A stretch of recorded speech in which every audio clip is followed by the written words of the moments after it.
نحمد و نصلی علی رسولہ الکریم اما بعد فاعوذ باللہ من الشیطان الرجیم بسم اللہ الرحمن الرحیم.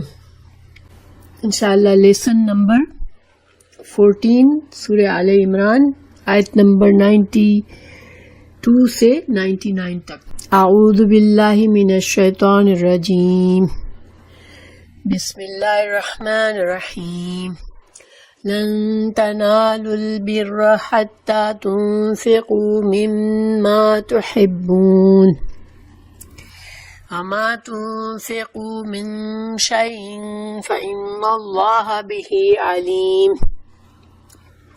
ترجمہ ہے، جب تک تم اپنی پسندیدہ چیز سے اللہ تعالیٰ کی راہ میں خرچ نہ کرو گے ہرگز بھلائی نہ پاؤ گے، اور تم جو خرچ کرو گے اسے اللہ تعالیٰ بخوبی جانتا ہے.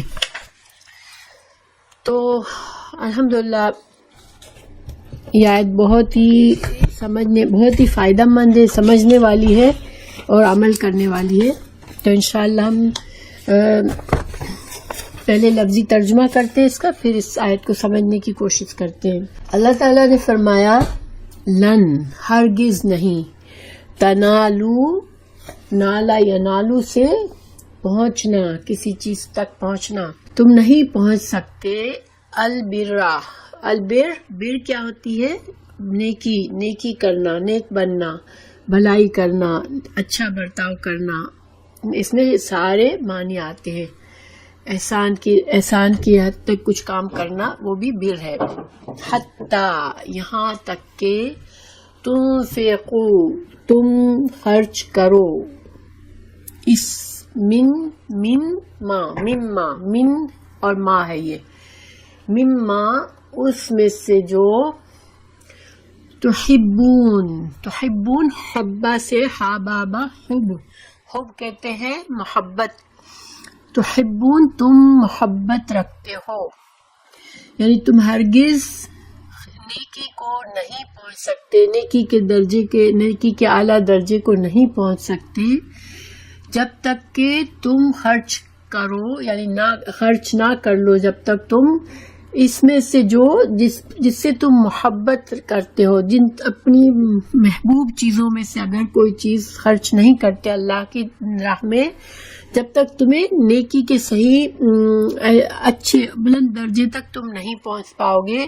وما، اور جو کچھ تم خرچ کرو، من شیء، کسی بھی چیز میں سے، فإن اللہ، تو بے شک اللہ تعالیٰ بہی، ساتھ اس کے، علیم، بے شک اللہ تعالیٰ جانتا ہے. یعنی انسان اگر اپنی پسندیدہ چیز اٹھا کے اللہ کے نام پر دے دے گا تو یہ نہیں کہ اس نے اپنی اتنی پیاری چیز ضائع کر دی، نہیں. اللہ سبحانہ تعالیٰ سب دیکھ رہا ہے اور اللہ کے پاس ہمارے اعمال جمع ہو رہے ہیں. تو اس آیت کو ہم سمجھتے ہیں مزید. لن تنالو، یہ لن کس لیے آیا ہے؟ تاکید کے لیے آیا ہے، یعنی کہ تم ہرگز نہیں تنالو پہنچو گے، پاؤ گے، تم ہرگز نہیں پالو گے، تم ہرگز نہیں پہنچو گے، تم ہرگز نہیں حاصل کر سکتے ہو. کس چیز کو؟ البر کو. البر کیا ہے؟ جسے میں نے بتایا کہ نیک بننا، نیکی کرنا، بھلائی کرنا، نیک برتاؤ، نیکی کی وسعت، یہ سارے معنی اس میں. تو کسی کام کو احسان کے درجے سے کرنا، بہترین طریقے سے کسی کام کو کرنا، یہ بھی کیا ہے؟ نیکی کا درجہ. یعنی آف کورس کسی اچھے کام کو بہت بہترین طریقے سے کرنا، یہ بھی البر ہے.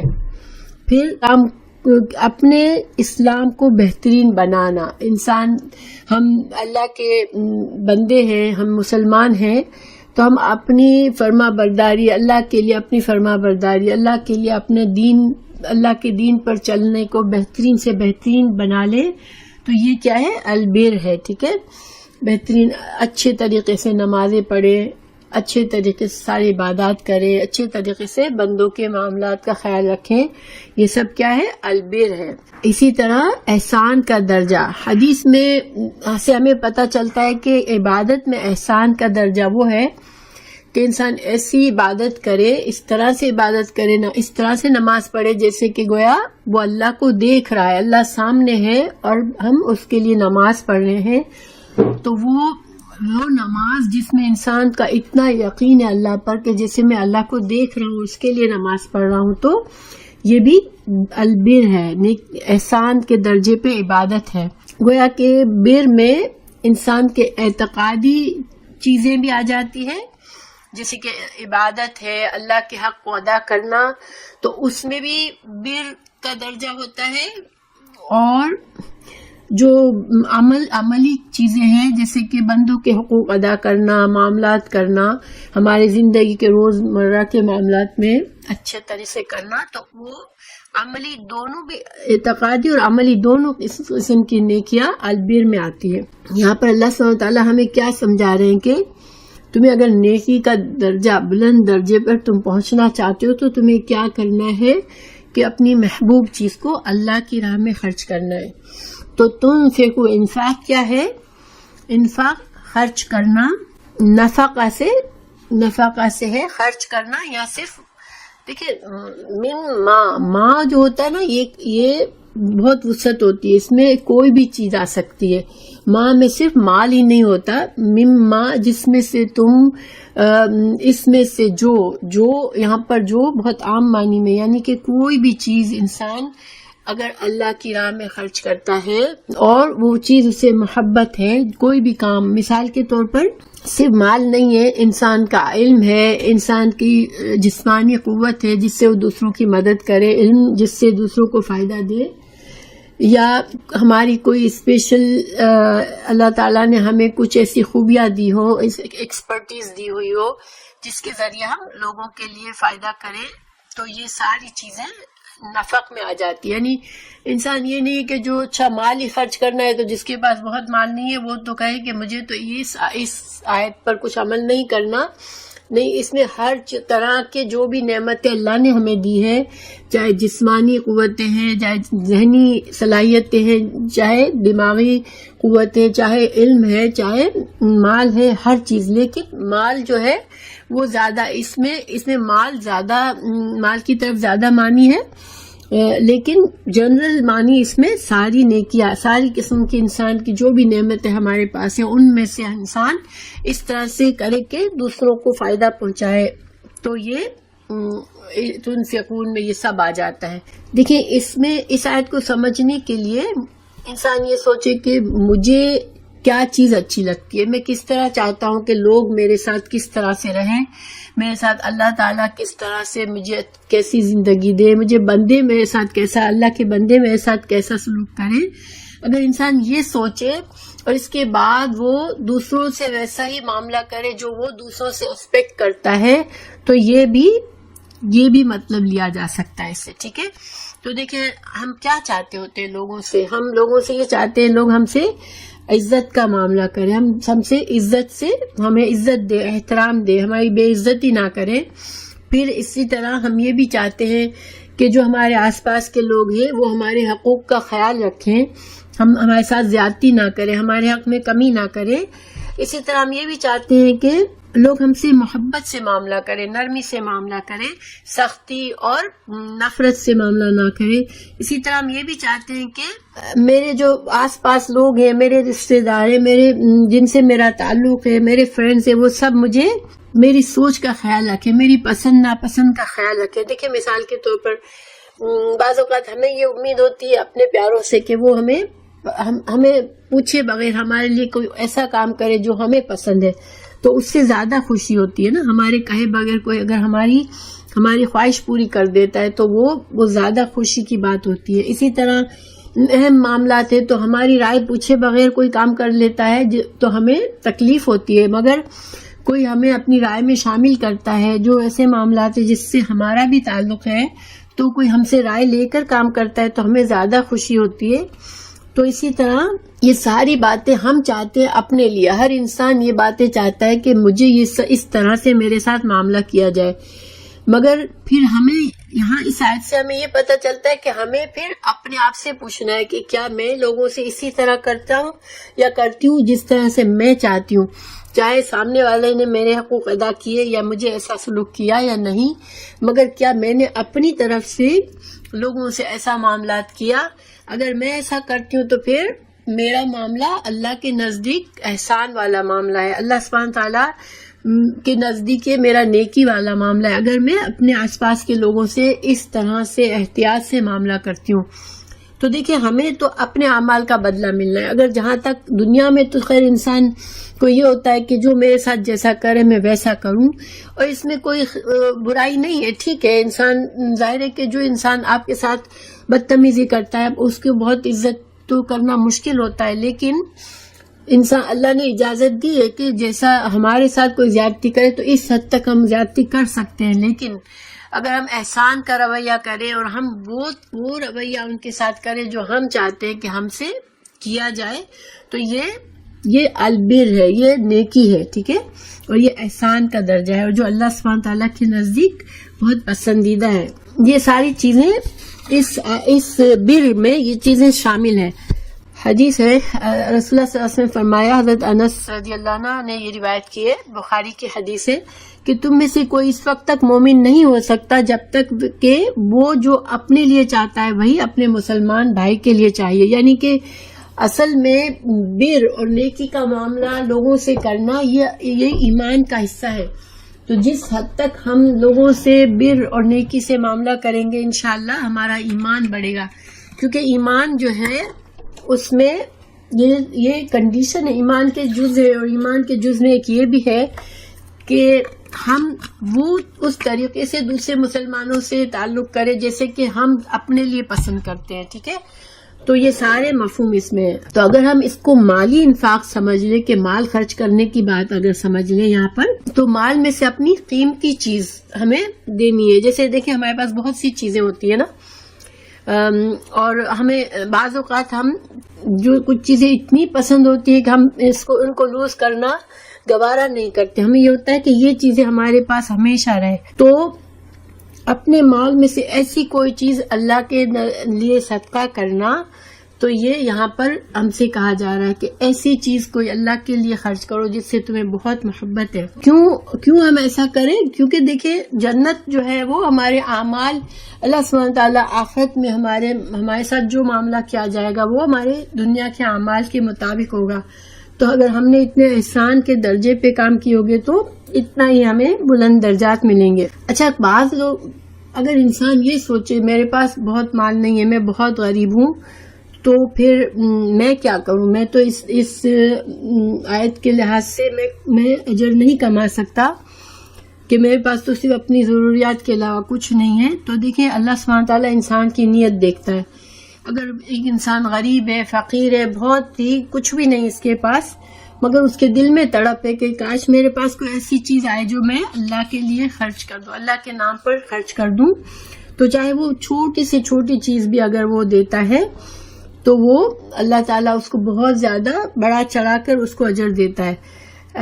مثال کے طور پر اگر ایک غریب آدمی ہے، وہ صرف ایک کھجور کسی کو کھلا دیتا ہے، مگر اس کی نیت اتنی زیادہ اچھی ہے کہ اللہ میرے اس صدقے کو قبول کرے اور اللہ تعالیٰ مجھے اس سے بہترین اجر دے، اور وہ کھجور ہی ہے وہ جو اس کے پاس ابھی ایک کھجور کے سوا وہ کسی کو کچھ اور نہیں دے سکتا، تو اللہ سبحانہ تعالیٰ اس کے اس صدقے کو کہیں زیادہ پسند کرتا ہے کہ ایک امیر آدمی بہت زیادہ مال خرچے مگر اس کے دل میں یہ ہو کہ مجھے لوگ بھی پسند کریں، میں اس کے اندر تھوڑی ریاکاری بھی آ جائے کہ لوگ بھی مجھے میری تعریف کریں کہ میں بہت شقی ہوں۔ تو اللہ سبحانہ تعالیٰ کو ایسے خرچ سے نسبت ایک نیت، خالص نیت کے ساتھ چھوٹا سا خرچ جو ہے وہ زیادہ پسند ہے۔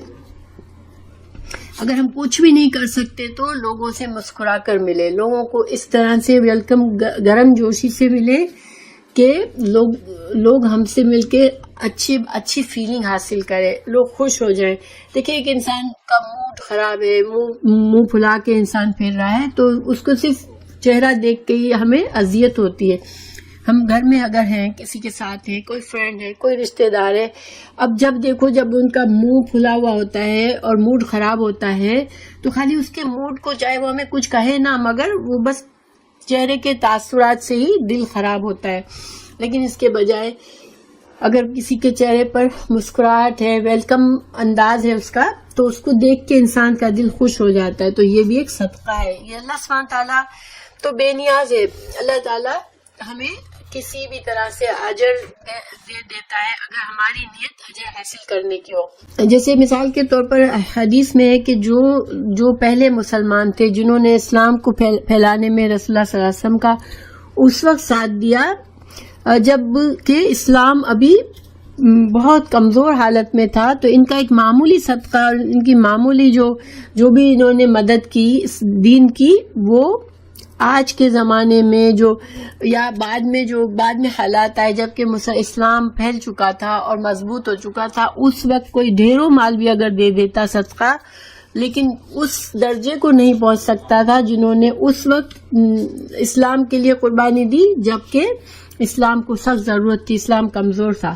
مطلب یہ کہ اللہ سبحانہ تعالیٰ ہماری کن حالات میں ہم نے کام کیا اور کس نیت سے کیا، یہ سب چیزیں اللہ سبحانہ تعالیٰ دیکھتا ہے.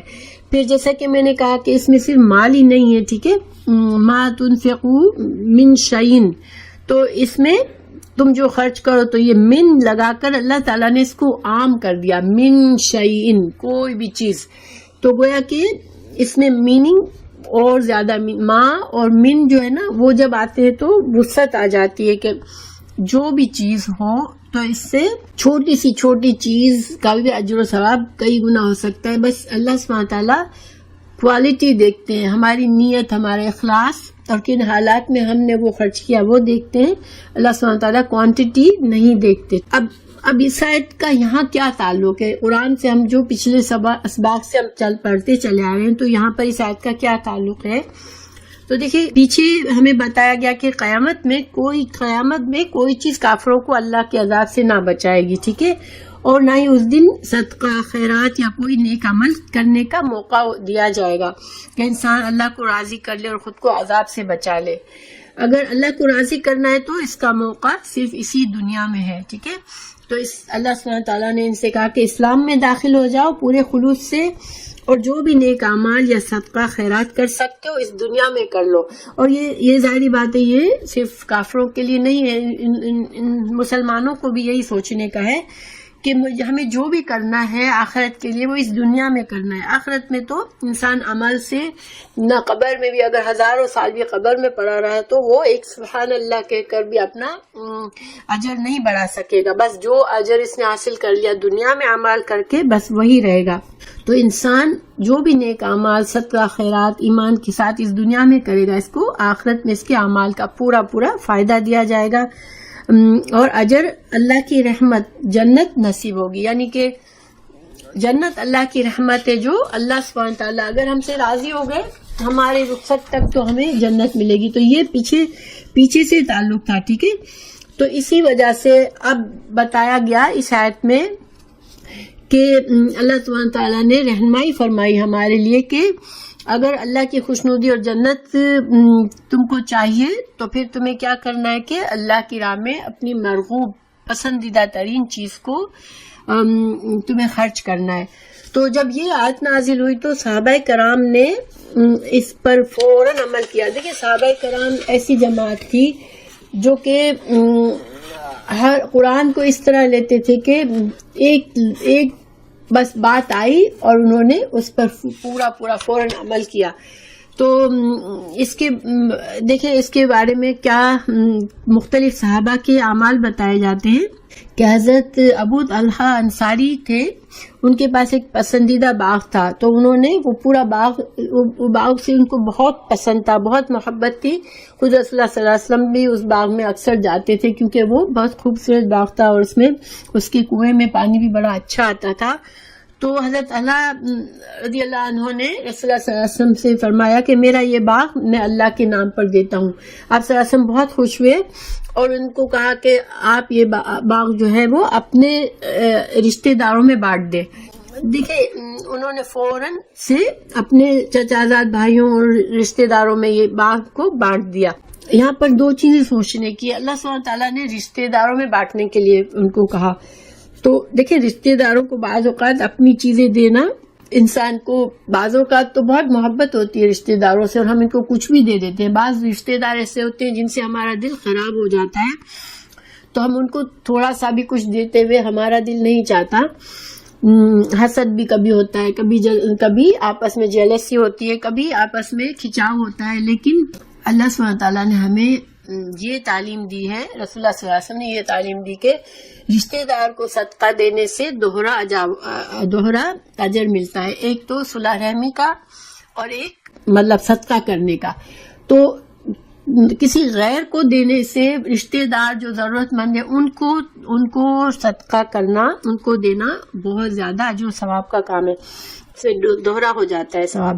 تو حضرت ابو طلحہ نے فوراً اس باغ کو اپنے رشتہ داروں کو دے دیا. اسی طرح عبداللہ بن عمر نے حضرت عبداللہ بن عمر رضی اللہ عنہ نے اپنی پسندیدہ لونڈی کو آزاد کر دیا. اس لونڈی کو بہت پسند کرتے تھے، لیکن جب یہ آیت سنی تو انہوں نے کہا کہ میرے پاس کچھ اور تو نہیں مگر اس لونڈی سے مجھے بہت پیار ہے، تو میں اس کو آزاد کرتا ہوں اللہ کے راہ میں.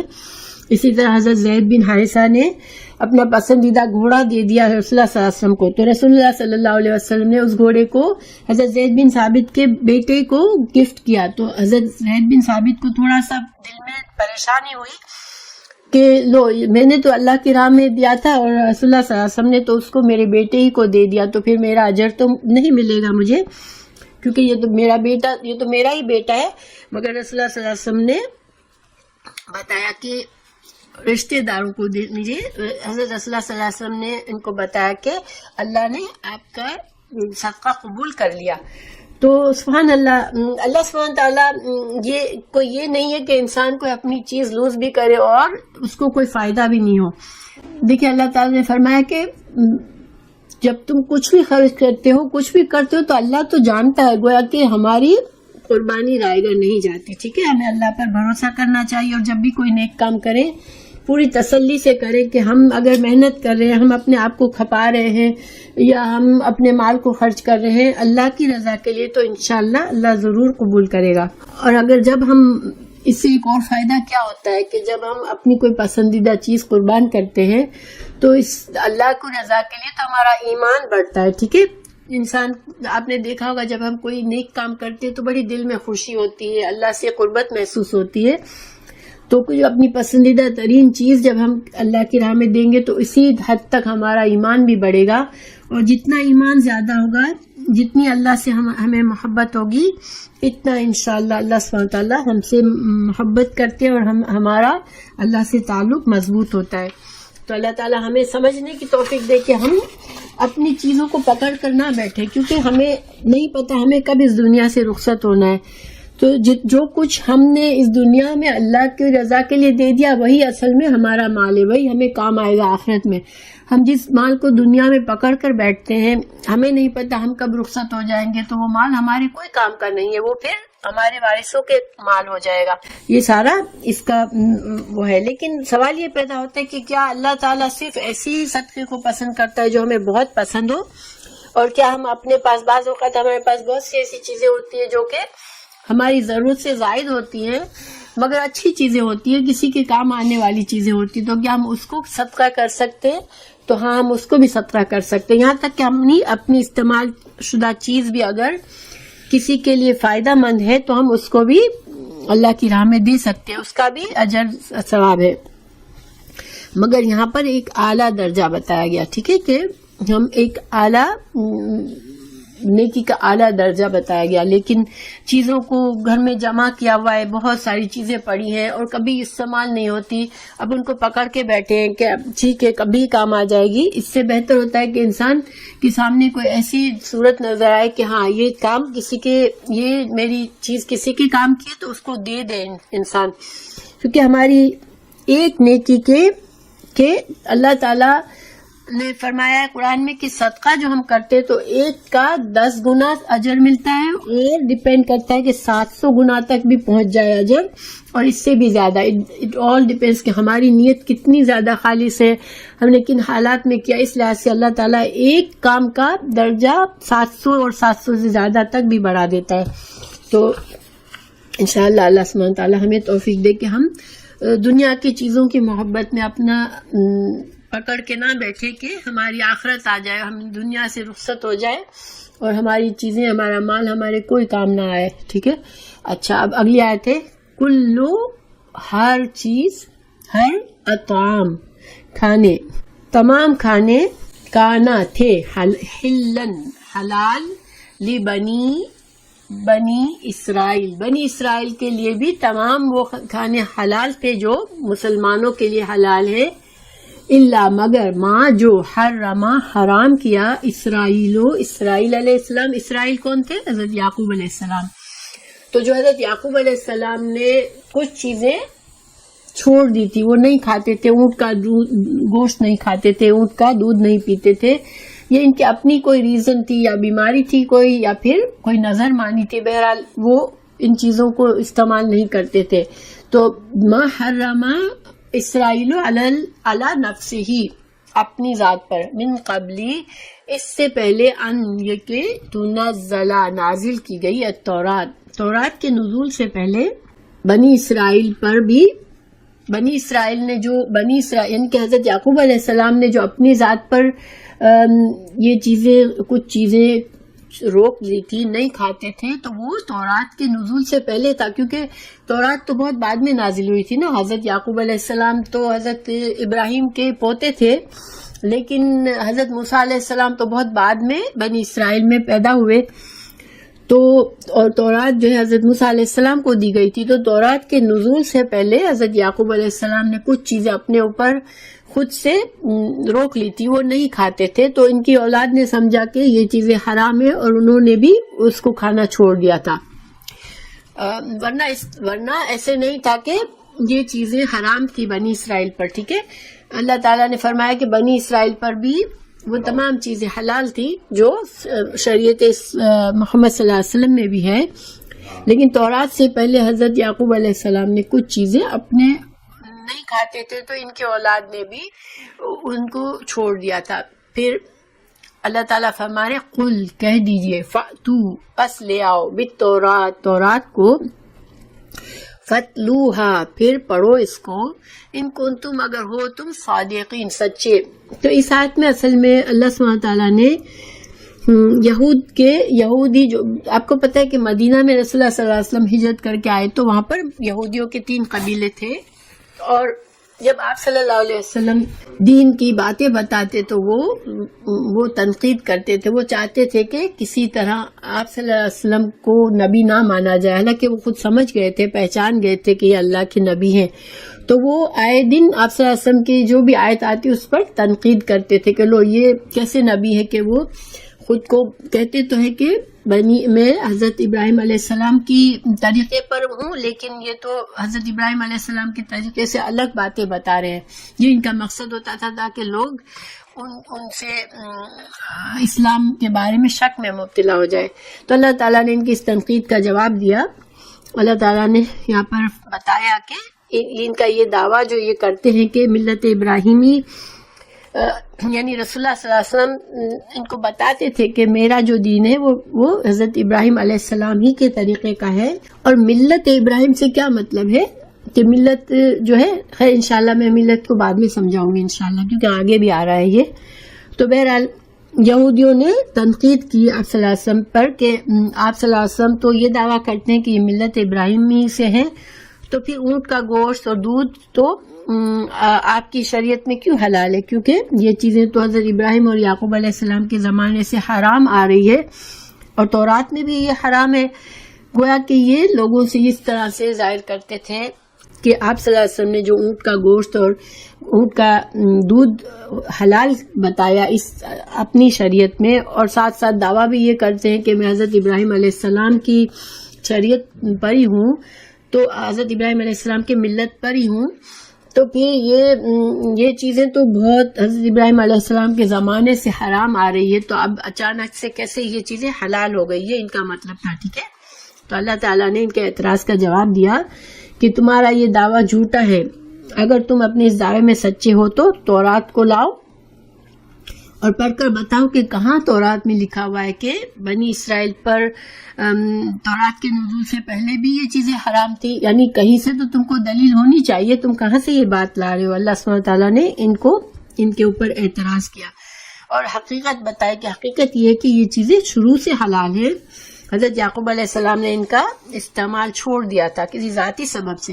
ہاں، اللہ تعالیٰ نے کچھ چیزیں تورات سے پہلے حلال تھیں، ٹھیک ہے، لیکن بنی اسرائیل پر چونکہ بطور سزا ان پر کچھ حلال چیزیں حرام کر دی تھی. مطلب کیا ہوا کہ شروع سے حضرت ابراہیم علیہ السلام کے زمانے سے جو چیزیں حلال تھی ان میں سے کچھ چیزیں بنی اسرائیل پر حرام کر دی گئی تھی تورات میں. کیونکہ ان کو سزا دی گئی تھی. اللہ تعالیٰ نے ان کے برے رویے اور ان کی سرکشی کی وجہ سے وہ چیزیں ان پر حرام کی تھی. تو یہ ہمیں کہاں سے پتہ چلتا ہے؟ سورہ الانعام میں اور سورہ النساء، سورہ انعام کی آیت نمبر 146 اور سورہ النساء کی آیت نمبر 160 میں اللہ تعالیٰ نے بتایا ہمیں ان کو بطور سزا اللہ نے سخت کر دی ان کی شریعت. دیکھیں، یہودیوں کی شریعت اسلام کی شریعت سے بہت زیادہ سخت تھی. ان کے اوپر جو احکامات تھے وہ بہت ہی زیادہ اسٹرکٹ تھے ہم سے. تو یہ کیوں اسٹرکٹ کر دیے تھے اللہ تعالیٰ نے؟ کہ ان کی شرارتوں کی وجہ سے. یہ جب بھی کوئی حکم ان کو پتہ چلتا تو یہ حضرت موسیٰ علیہ السلام کو تنگ کرتے، سوالات کی بہتات کر دیتے اور اعتراضات کرتے، ہیلے بناتے. تو اللہ تعالیٰ جتنا زیادہ یہ سوال کرتے تھے اتنا ان کی شریعت کو مشکل بناتے تھے. جسے ہمارے پاس مثال ہے سورہ بقرہ میں ان کو کہا گیا کہ گائے کو ذبح کرو. انہوں نے کوئی بھی گائے پکڑ کے اس وقت ذبح کر سکتے تھے، مگر ان کی نیت نہیں تھی، تو وہ بہانے کرنے لگے کہ اچھا تو گائے کیسی ہو، کتنی عمر کی ہو، کیا کلر ہو اس کا. تو یہ ساری جتنا سوالات انہوں نے کیے، اللہ سبحانہ تعالیٰ نے اتنا مشکل کر دیا کہ پھر ان کو وہ گائے ڈھونڈنا بہت مشکل ہوئی اور بہت مہنگی ان کو لینی پڑی. تو یہ ان کی سزا تھی، اور اسی وجہ سے ان کے کچھ کھانے بھی اللہ تعالیٰ نے ان پر حلال کھانے حرام کر دیے تھے. یہ لوگ کیوں اعتراض کرتے تھے؟ یہودیوں کا کیا مقصد تھا کہ یہ ایسے اعتراضات کرتے تھے رسول اللہ صلی اللہ علیہ وسلم پر؟ تو اس کی دو وجوہات ہیں.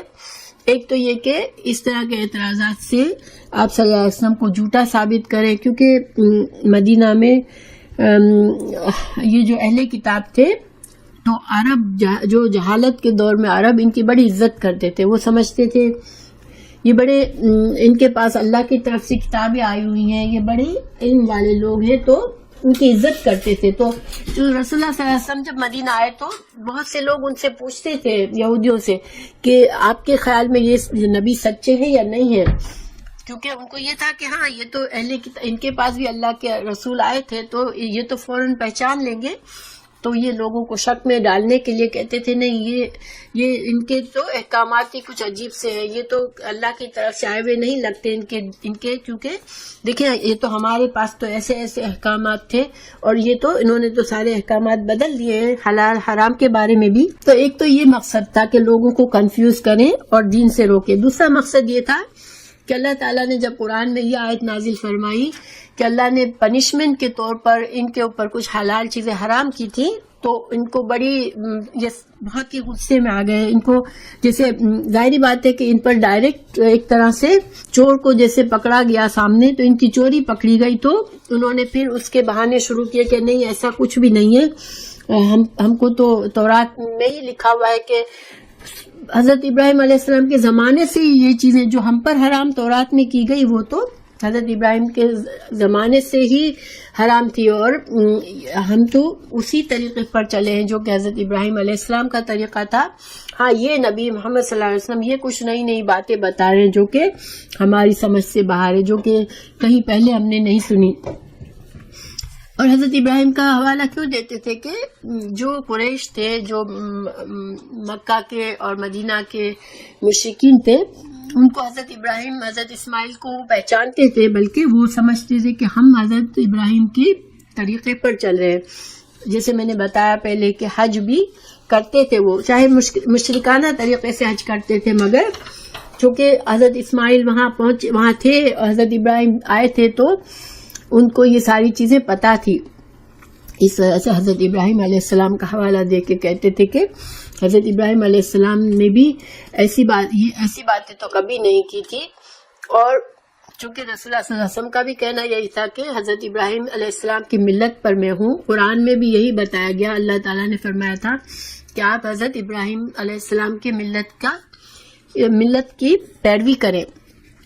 اچھا، لفظ ملت کا کیا معنی ہوتا ہے؟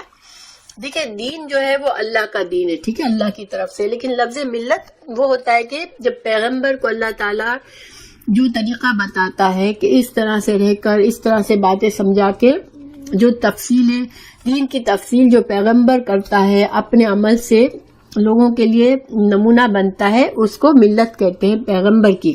حضرت ابراہیم کی ملت کا کہنے سے کیا مقصد ہوتا ہے؟ اللہ تعالیٰ نے رسول اللہ صلی اللہ علیہ وسلم سے فرمایا کہ آپ ملت ابراہیمی کی پیروی کریں. تو مطلب یہ کہ حضرت ابراہیم اتنے زیادہ یکسو تھے اللہ کے لیے کہ وہ اللہ کے لیے بڑی سے بڑی قربانی نے کبھی سوچا تک نہیں، بس جو حکم آیا کر دیا. اللہ نے فرمایا چھوٹے سے بچے کو، ابھی پیدا ہوا ہے، چھوٹا سا ہے، اس کو اس کی ماں کو تم صحرا میں چھوڑ کے آ جاؤ، تو مکہ کے صحرا میں چھوڑ کے آ گئے.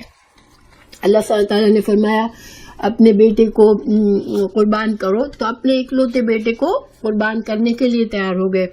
یعنی کہ ہر موقع پر انہوں نے اللہ کے ہر حکم کو ایسے یکسو ہو کے مانا کہ ان کے پاس جیسے بالکل ان کا دھیان جیسے ہر چیز چھوڑ کے صرف اللہ کی طرف تھا.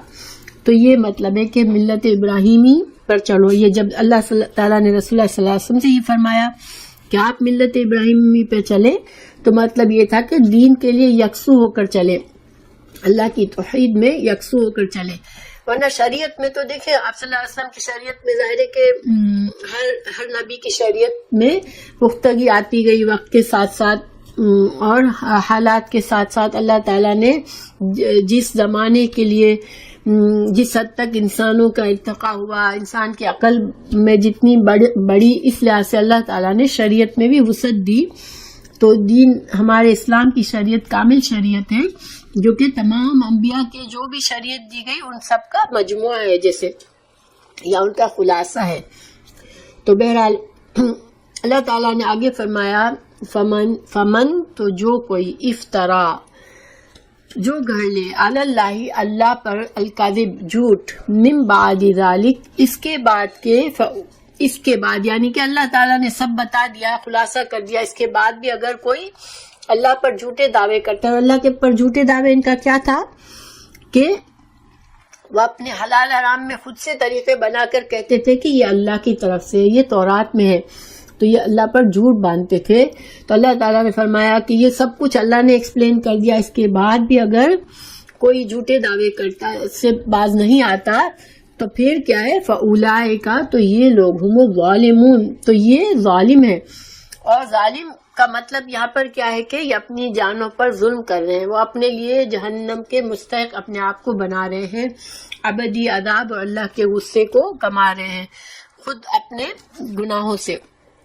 یہ مطلب ہے. قل اللہ تعالیٰ نے فرمایا آپ کہہ دیں، صدق اللہ فرمایا ہے اللہ نے، فاتبعوا تو پیروی کرو، ملت طریقے کی ابراہیم علیہ السلام کی، حنیفاً یکسو ہو کر، وما کانا اور نہیں تھے وہ، من المشرکین وہ مشرکین میں سے نہیں تھے، وہ اللہ کے ساتھ شرک نہیں کرتے تھے. تو آپ صلی اللہ علیہ وسلم کو بھی یہاں پر ملت ابراہیم کی پیروی کرنے کا حکم دیا. اور ملت کیا ہوتا ہے؟ رسول کا طریقہ. رسول صلی اللہ کوئی بھی رسول جب آتا ہے اپنی قوم کے لیے ایک طریقہ، اپنی زندگی جس طریقے سے گزارتا ہے، جو باتیں سکھاتا ہے، اس کو ملت کہتے ہیں. تو دین اللہ کا ہوتا ہے اور ملت کی نسبت رسول کی طرف کی جاتی ہے. جیسے آپ صلی اللہ علیہ وسلم کے اسوہ حسنہ پر آپ کے لیے، ہمارے لیے ایک نمونہ ہے. آپ کے جو اسوہ حسنہ تھے، آپ کے جو خوبصورت طریقے تھے، جس طریقے سے آپ نے زندگی گزاری، یہ ہمارے لیے ایک نمونہ ہے. تو اللہ تعالیٰ نے فرمایا کہ جس طرح حضرت ابراہیم بالکل یکسو تھے کہ بس اللہ کی طرف ان کا دھیان تھا اور اللہ کے ہر حکم پر بغیر چو چرا کے جس طرح عمل کرتے تھے تو اس طرح کے اسی طریقے سے فالو کرے. وما کانا اور نہیں تھے وہ من المشرکین. یہاں بتا دیا گیا کہ جو دعوے کرتے تھے نا بنی اسرائیل اور بنی اسماعیل، یعنی کہ جو عرب تھے وہ بھی کہتے تھے ہم تو حضرت ابراہیم کے طریقے پر ہیں، اسی طرح جو یہود تھے وہ بھی حضرت ابراہیم کے طریقے پر کہتے تھے، مگر شرک دونوں طرف تھا. مشرکین بتوں کی پوجا بھی ساتھ ساتھ کرتے تھے، اور یہود نے بھی انہوں نے بھی حضرت عزیر علیہ السلام کو اللہ کا بیٹا بھی کہا اور اللہ کے ساتھ نافرمانیاں کی، اور پھر دعویٰ حضرت ابراہیم کے طریقے کا کیا. تو اللہ نے کہا کہ حضرت ابراہیم تو مشرکین نہیں تھے، تم لوگ شرک کرتے ہو. حضرت ابراہیم جو تھے وہ تو یکسو کی توحید پر چلتے تھے.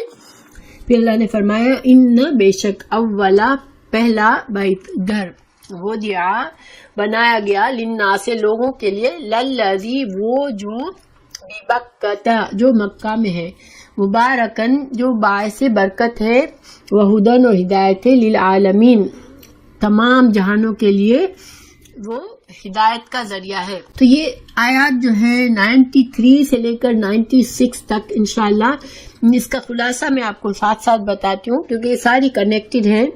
تو اللہ تعالیٰ نے ان آیات میں یہود کے کچھ اعتراضات کا جواب دیا ہے.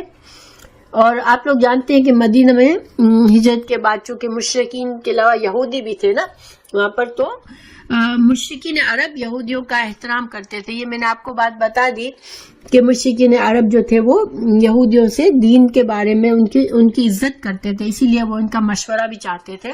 یہ باتیں میں آپ کو بتائی کہ اللہ تعالیٰ نے جو اعتراضات یہود نے رسول اللہ صلی اللہ علیہ وسلم پر لگائے ان کو جواب دیا ان آیات میں. پھر اس کے بعد 90 یہاں پر تو اللہ تعالیٰ نے خود صدق اللہ کہو، اللہ نے سچ بات کہی تو ملت ابراہیم کی پیروی کرو. یہاں پر اب اس کی تفسیر باقی ہے. اولا بیت پہلا گھر، مکہ جو ہے خانہ کعبہ جو ہے وہ انسانوں کے لیے عبادت کا پہلا گھر ہے. اللہ دنیا سے دنیا کا وجود آیا، یہ پہلا عبادت خانہ یا پہلی مسجد ہے جو کہ انسانوں کے لیے بنائی گئی. اور یہود کا دعویٰ تھا کہ پہلا گھر جو تھا وہ بیت المقدس تھا. ٹھیک ہے، یہ بھی ایک ان کا اعتراض تھا کہ بیت المقدس جب اللہ کا پہلا گھر ہے تو وہ اس کو چھوڑ کے رسول اللہ صلی اللہ علیہ وسلم نے خانہ کعبہ کو کیسے قبلہ بنا لیا، کیوں انہوں نے اپنا قبلہ بدل لیا ہم سے، جبکہ وہ کہتے کہ ہم دین ابراہیم پر ہیں. تو حضرت ابراہیم کا قبلہ تو بیت المقدس تھا. تو اللہ سبحانہ تعالیٰ نے فرمایا نہیں، پہلا گھر جو عبادت خانہ بنا وہ مکہ میں ہی تھا. اور ہم نے سورہ بقرہ میں وہ آیت پڑھی کہ وَإِذْ يَرْفَعُ إِبْرَاهِيمُ الْقَوَاعِدَ وَإِسْمَاعِيلُ، جب حضرت ابراہیم علیہ السلام حضرت اسماعیل کے ساتھ مل کر بنیادوں کو کھڑا کر رہے تھے مکہ کی، یعنی مکہ خانہ کعبہ کی تعمیر کر رہے تھے. تو دیکھیں اس آیت سے یہ پتہ چلتا ہے کہ جو بیت المقدس ہے، جو خانہ کعبہ ہے، اس کی پہلی تعمیر حضرت ابراہیم علیہ السلام نے نہیں کی، کیونکہ اللہ تعالیٰ نے فرمایا کہ بنیادیں نہیں بنائی، بنیادوں پر دیواریں بنائی تھی انہوں نے. گویا کہ خانہ کعبہ کی بنیادیں پہلے سے موجود تھی.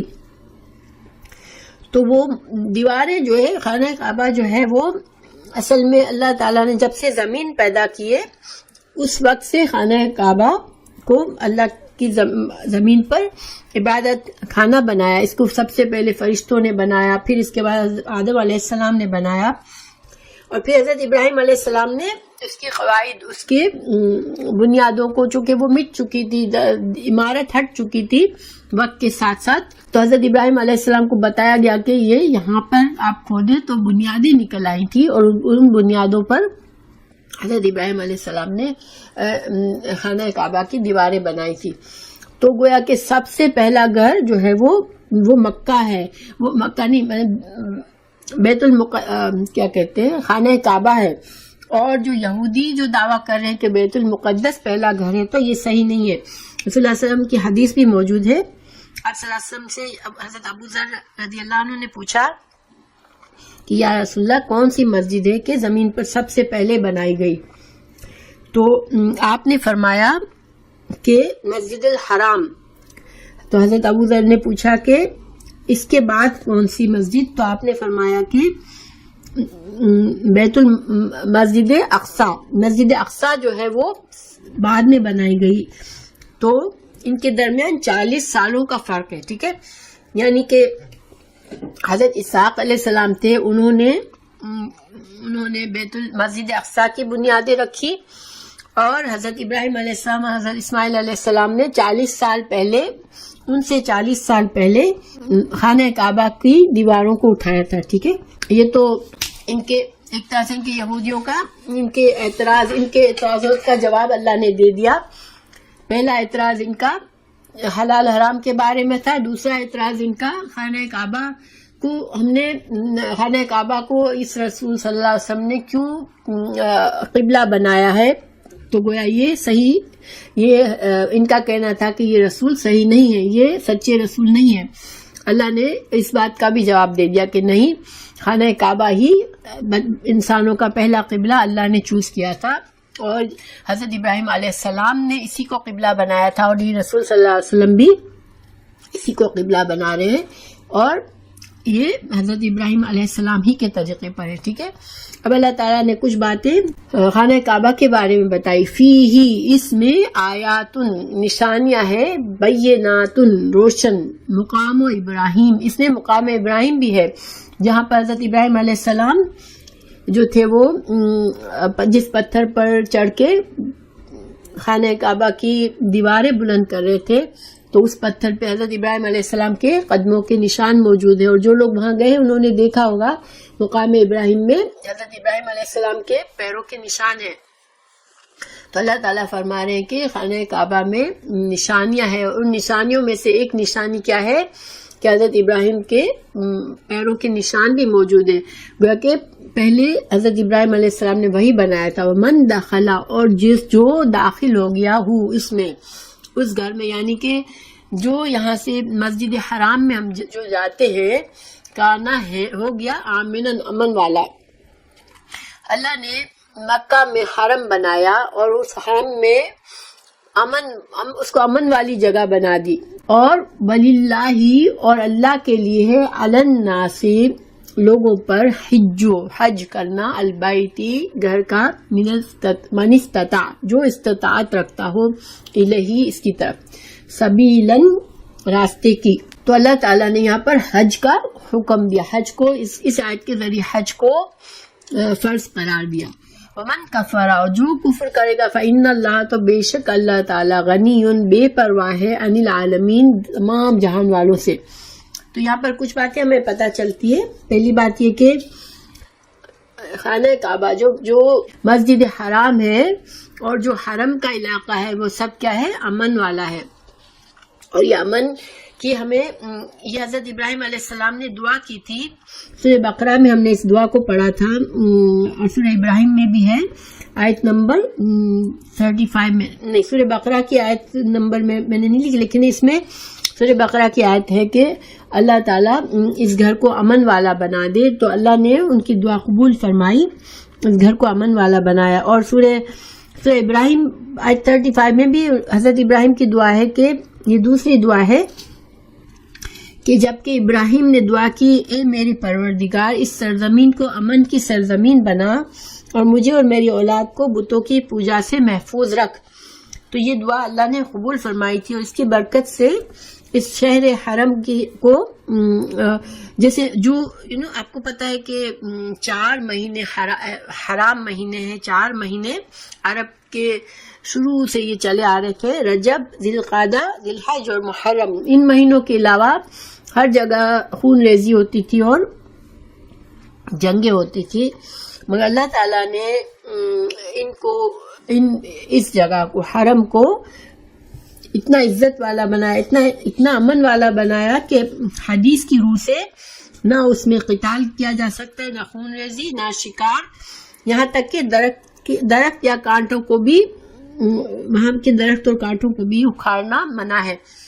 تو اتنا اللہ نے اس کو امن والا بنا دیا، اور یہ حضرت ابراہیم علیہ السلام کی دعا کا نتیجہ ہے. اچھا، دوسری بات یہ کہ یہاں پہ حج کا جو حکم اللہ تعالی نے حج کو یہاں پر فرض قرار دیا، حج کی فرضیت ہے اس آیت میں. تو دیکھیں دوسری جگہ قرآن میں ہے، سورہ حج آیت نمبر 26-27 میں ہے، اور یاد کرو جب ہم نے ابراہیم علیہ السلام کو بیت اللہ کے پاس اس ہدایت کے ساتھ بسایا کہ میرا کسی کو شریک نہ ٹھہرائیو، اور میرے گھر کا طواف، قیام اور رکوع و سجدہ کرنے والوں کے لیے میرے گھر کو پاک رکھنا، اور لوگوں میں حج کی منادی کر دو.